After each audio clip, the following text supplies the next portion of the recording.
और कृष्ण प्रेम में धीरे धीरे सब कुछ छिन जाता है, तब उतना सीरियसली नहीं लिया।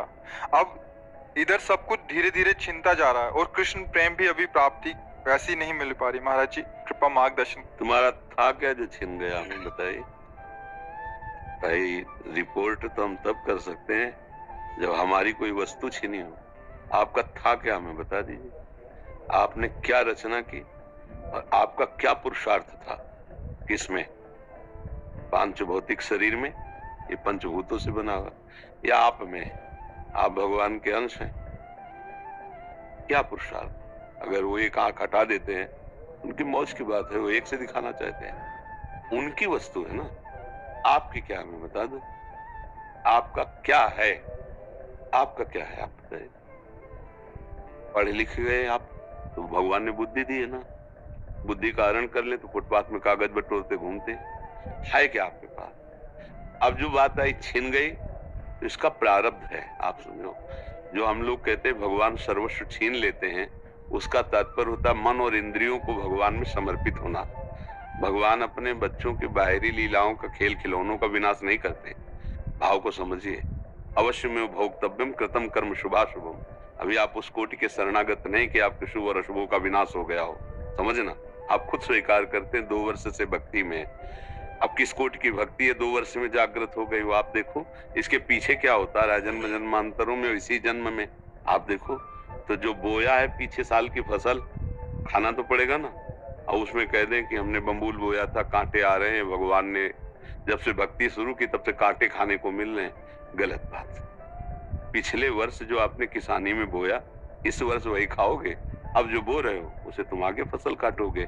अभी इस कोटि का तुम्हारा ज्ञान या भक्ति नहीं आई जिसने जन्म जन्मांतरों के संस्कारों को भस्म कर दिया हो और विशुद्ध ज्ञान से प्रकाशित हो गया हो, तो फिर प्रश्न ही नहीं आएगा कि हमारा छीन लिया क्या। भ्रम, अज्ञान, मोह, पाप। भगवान क्या छीनते हैं?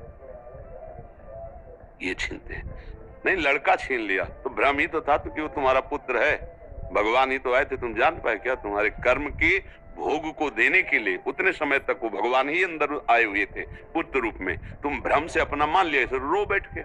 तुम्हें भ्रम रुलाएगा नहीं। मेरा ऐश्वर्य छीन लिया, तो अनंत ब्रह्मांडों का ऐश्वर्य किसका है? भगवान का है। मुनीम बन के रहते तो ठीक से चल लेते, मालिक बन गए तो माया ने विध्वंस मचा दिया। कि मायापति तो सिर्फ एक ही है, श्री हरि। तू मायापति कैसे बन सकता है? तू मेरा बेटा बेटा बन के रहता, मुनीम बन के रहता तो मालिक की संपत्ति। अगर मुनीम रहोगे तो घाटा मुनाफा में समान रहोगे। हमें तो पेमेंट मिल ही रही, जो घाटा पर हो मालिक का, जो मुनाफा हो मालिक। तो मुनीम बने नहीं, क्योंकि घाटा मुनाफा का तुम्हारे ऊपर असर हो रहा है। तुम हर्षित हो रहे हो और शोकित हो रहे हो। सिद्धांत से समझोगे तो भगवान पर कभी दोष नहीं लगा पाओगे। सच्ची मानिए, क्या छीन लिया है? जब कुछ था ही नहीं मेरा, तो छीना क्या? कोरा अहंकार छीना है, हमारा अज्ञान छीना है, हमारा भ्रम छीना है। बात सत्य मान लीजिए। भगवान जैसा कृपालु कोई नहीं, अध्यात्म जैसा कोई मार्ग नहीं। परमानंद प्राप्ति के लिए अध्यात्म मार्ग है। जब हम अध्यात्म मार्ग में चलते हैं तो इसमें एक गुप्त बात है कि अनंत जन्मों के पापों को भगवान भस्म कर देते हैं। पर जो उन जन्मों से पाप कर्म का फल निकालकर इस शरीर की रचना हुई है, वो हमें भोगना पड़ेगा। क्योंकि अब हमारी भक्ति चल रही। शरीर बनने के पहले जो हमारे कर्म थे, उनके अनुसार शरीर की पूरे जीवन का फल लिख दिया गया है। इतने समय के बाद ये रोग होगा, इतने समय के बाद हाथ टूटेगा, इतने समय के बाद आंख टूट, हमारे कर्म के अनुसार। और भक्ति अब हम कर रहे हैं तो हमारी भक्ति पीछे के जो कर्म संस्कार जमा है उनको नष्ट कर दिया। आगे जो कर्म संस्कार भक्त हैं इसलिए गंदे होंगे नहीं। अगर भूल चूक से हो भी जाए तो भगवान उससे क्षमा कर देते हैं। रात न प्रभु चित्त चूक किए की, करत सुरत सहबार ये की। हृदय से देखते मेरा भक्त, क्षमा कर देते। पर इस शरीर का जो भोग आया है, इसको भोगना पड़ेगा। बड़े बड़े संतों, देखो रामकृष्ण परमहंस जी के गले में कैंसर था, हर तरह के भोग। श्रीवास जी के आंगन में खड़े होकर महाप्रभु चैतन्य देव अपने परिकर के साथ कीर्तन कर रहे हैं और उनका पुत्र पधार गया। दासी ने कान में आके श्रीवास जी से कहा, पुत्र पधार गया। बीमार था, पधार गया। उनका दोबारा आवाज नहीं। महाप्रभु के कीर्तन में फर्क नहीं पड़ना चाहिए। और मंजीरा जोड़ के और जोर से कीर्तन करने लगे, नाचने लगे। महाप्रभु चैतन्य देव रुक गए। उनका, श्रीवास मेरा मन कुछ शुष्क सा हो रहा है, कोई घटना घटी क्या? उनका प्रभु क्या घटना कर सकती? जहां आप मंगल मूर्ति नाम कीर्तन हो रहा, वहां घटना क्या कर सकती? तब किसी भक्त ने बताया कि श्रीवास का बेटा पधार गया। तो उनका बताया कि उन्हें बोले, प्रभु बताने की क्या बात है? आपका था, आपने उसे अपनी सेवा में भेज दिया। और जिस जीव को ये सौभाग्य मिले कि आप स्वयं कीर्तन कर रहे हैं और वो पधार रहा है, इसके लिए तो बड़े बड़े ऋषि मुनि याचना करते हैं। प्रभु ये कोई शोक की बात है? ये कोई दुख की बात है? ले वो आनंदित है, पुत्र पधार गया, वो आनंदित है कि उस जीव को जो सौभाग्य मिला। बड़े बड़े ऋषि मुनि ऐसी याचना करते हैं और वो था नहीं मेरा, आपका था, आपने बुला लिया आपने। अब ये है भक्ति का रंग, इसमें क्या छिन गया?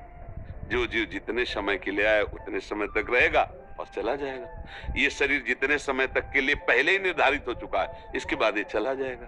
भैया अगर विवेक से देखोगे तो भगवान की कृपा तुम्हें दिखाई देगी, अविवेक से देखोगे तो लगेगा भगवान के साथ हमने क्या बुरा किया जो उन्होंने हमारा छीन लिया। और भगवान स्पष्ट कह रहे हैं, अवश्य में वो भोक्तव्यम कृतम कर्म शुभाशुभम, भोगना पड़ेगा तुम्हें जो तुम कर्म कर रहे हो। एक उपाय है, ऐसी शरणागति प्राप्त करो कि अहम भी समर्पित हो जाए, तो सब भस्म हो जाएगा। अभी उसमें प्रवेश ही नहीं हुआ है, उस शरणागति में तो प्रवेश ही नहीं हुआ। जिसे शुद्ध परमार्थ कहते, उसका ककारा भी नहीं आता है, तो वो बात तो बनी नहीं। तो इसलिए बात को अंदर से हटाओ कि भगवान छीन लिए, भगवान कृपा कर रहे, सच्ची मानो। हमारे जितने कर्म अगर वो हम पर टूट पड़े, हाँ तो एक श्वास लेने लायक नहीं, हम ऐसे ऐसे कर्म किए। इसलिए भगवान की कृपा मनाओ और भक्ति में आगे बढ़ो। तब तुम जब ऊंचाई पर पहुंचोगे फिर देखोगे कि पीछे की भी बात को, तो हर कदम में कृपा दिखाई देगी आपको। ओहो बचा लिया भगवान ने, कृपा की भगवान ने।